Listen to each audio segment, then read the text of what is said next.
안녕하세요. 분석왕 김프로TV의 김프로입니다.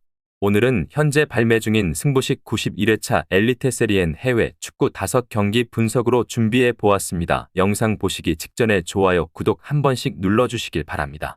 릴레스트롬의 최근 기세는 나쁘지 않지만 사릅스보르그를 상대로는 최근 3연패를 기록 중입니다. 특히 사릅스보르그는 라인을 내리고 상대의 전진을 기다리는 경향이 강한데 이로 인해 릴레스트롬이 오히려 역습에 당하는 경우가 다수 발생합니다. 릴레스트롬이 지공 상황을 만들면 경기력이 떨어지는 양상도 자주 나타납니다. 릴레스트롬은 역습 성향에 강한 팀입니다. 최근 무패를 기록한 상대 팀들도 로젠보리, 브란 등 주도권을 잡고 공세적으로 플레이하는 팀들이 다수입니다. 사릅스보르그가 상대의 공세에 대응하는 능력이 뛰어나지는 않지만 원정에서는 슈팅 전환율이 20%를 상회하는 등 높은 확률로 득점을 이어가는 것이 장점입니다. 릴레스트롬이 사릅스보르그를 상대로 약했던 점은 참고할 필요가 있습니다. 사릅스보르그는 상대의 공세를 막아내는 능력이 뛰어나지는 않지만 효율적인 공세를 바탕으로 주도권을 잡고 나오는 팀들을 잘 저격하는 편입니다. 릴레스트롬이 이미 3연패로 사릅스보르그에게 당한 전적도 많습니다. 사릅스보르그 승을 추천드립니다. 오드의 경기 스타일은 상당히 역습 지향적입니다. 다만 중앙에서의 점유율이나 공격 찬스를 만들어가는 면에서 둔탁한 면모가 있어 단순히 측면을 기동하는 것만으로는 한계가 뚜렷합니다. 애초에 스트램스고드세의 스타일이 점유를 가져가는 상황에서는 수비를 상당히 안정적으로 이어가는 면모가 강합니다. 오히려 오드가 상대에게 찬스를 많이 내주는 상황이 잦을 수 있음을 염두에 두는 것이 좋습니다. 스트램스고드세가 지공에 힘이 아주 강한 편은 아니지만 평균적으로 52%의 점유를 차지하는 순간에는 7경기에서 6실점만 허용하고 있습니다. 수비가 제 몫을 하면서 우세한 흐름을 이어가고 있다고 할 수 있습니다. 이 요소 때문에 스트램스고드세는 하위 전력을 만나 자신들이 경기를 주도하는 매치에서 강한 모습을 보입니다. 공식전에서는 3경기에서 1승 2무로 스트램스고드세가 좋은 성적을 거두고 있습니다. 이 경기에서는 스트램스고드세가 점유를 가져갈 가능성이 높기 때문에 수비적으로 안정적인 모습을 보일 것으로 예상됩니다. 물론 스트램스고드세가 지공에서 아주 강한 스타일은 아니지만 한 골 차 승부로 이어질 가능성이 높다고 봅니다. 스트램스고드세 승을 추천드립니다. 사네 피오르는 생각보다는 중원에서 주도권을 잡고 가는 것을 선호하는 편입니다.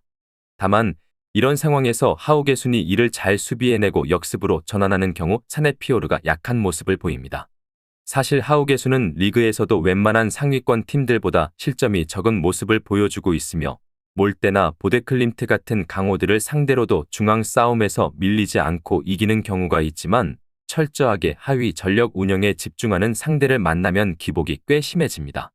하우게순은 수비적으로 전력 이상의 퍼포먼스를 보여주는 편입니다.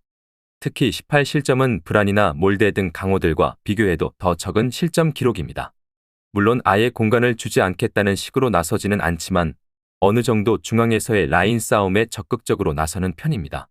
사네 피오르를 상대로는 대체로 다득점 상황에서 근소한 차이로 이기는 시나리오를 많이 만드는 편입니다. 사네 피오르가 꽤 공격적인 주도적 운영을 시도하는 경우가 많은데 이 상태에서 하우게순을 확실하게 공략하지 못하고 손해를 보는 경우가 다수 발생하고 있습니다. 물론 하우게순이 아예 골을 안 허용하겠다고 나서는 스타일은 아니지만 전체적으로 하우게순이 공격 효율에서 사네 피오르를 앞서는 경우가 많습니다. 하우게순 승을 추천드립니다.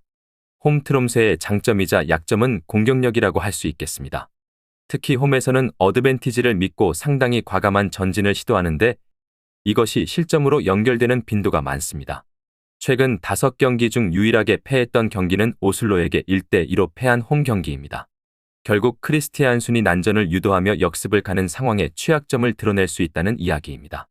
실제로 크리스티안순을 상대로 2연패를 기록 중이기도 합니다. 윌리암센의 이탈이 길어지는 등 센터라인과 전체적인 수비력이 좋은 팀이라고 보기는 어렵습니다. 대신 라인을 내리고 역습으로 가는 상황에서는 강점을 보이는 경우가 종종 있습니다. 중위권인 스트램스고드세와 릴레스트롬 상대로 3대2, 2대2로 1승 1무를 기록한 모습이 이를 보여줍니다. 원정에서의 골 기록이 다소 들쭉날쭉하다는 면모가 있지만 상대가 배후를 노출하는 상황에서는 강점을 보여줄 가능성도 있습니다. 트롬세가 홈에서 위험을 감수하고 공격하는 양상에서는 실점률도 덩달아 많아지게 됩니다. 이를 노리고 크리스티안순이 배후를 노려 공격하는 식으로 최근 트롬세를 상대로 2연승을 기록하는 등 트롬세가 크리스티안순에게 강한 팀이라고 보기는 어렵습니다. 승무패는 피하는 것을 추천드립니다. 무승부를 추천드립니다. 바이킹은 상위권 팀을 만나면 약한 모습을 보입니다. 바이킹의 특징은 늘 중앙에서의 점유를 바탕으로 경기를 주도하는 것인데 상위권 팀들이 이를 순순히 당해줄 이유가 없는 것이 명백합니다. 특히 몰데를 만났을 때에도 대체적으로 최근에는 밀리는 편입니다. 2대2로 비긴 지난 경기에서도 몰데의 자책골 2개 덕분에 겨우 무승부를 기록했을 뿐입니다. 올 시즌 5위 이상의 팀을 상대로는 3무 1패로 승리를 기록하지 못했던 기록도 있습니다. 몰데는 3-5-2 양상으로 나서면서 미드필더의 블록과 윙백들의 전진을 통해 상대를 타격하는 양상을 잘 만들어냅니다. 특히 몰데가 원정에서는 이 양상이 대체적으로 수비적인 안정감으로 이어지면서 7경기 5실점이라는 짠물 수비를 보여주고 있습니다. 물론 원정에서도 51%의 평균 점유율을 가져가는 등 몰데가 일방적으로 수비만 하는 상황을 선호하는 것은 아닙니다. 대체적으로 몰데 같은 강호를 상대하는 바이킹은 중앙에서의 점유 문제로 인해 부진한 경우가 많습니다. 몰데가 원정에서는 대체적으로 점유 기반보다는 블록과 수비적인 운영을 선호할 수 있습니다. 몰데 승을 추천드립니다. 오늘 준비한 승부식 91회차 해외 축구 엘리트 세리엔 5경기 분석은 여기까지입니다. 추가적인 선수들의 부상 현황 및 복귀 현황은 커뮤니티와 댓글을 통해서 공지할 예정이며 보시는 분석이 여러분들의 결정에 조금이나마 도움이 되었다면 구독과 좋아요 한 번씩 부탁드리도록 하겠습니다. 또한 추가적인 경기 정보와 예상 라인업을 토대로 한 분석이 필요하신 분들께서는 꼭 하단의 고정 댓글을 클릭하셔서 분석 자료 공유방에 오셔서 필요한 정보와 조합을 받아가셨으면 좋겠다는 말씀 전하면서 오늘의 분석은 여기서 마쳐보도록 하겠습니다. 시청해주셔서 감사합니다.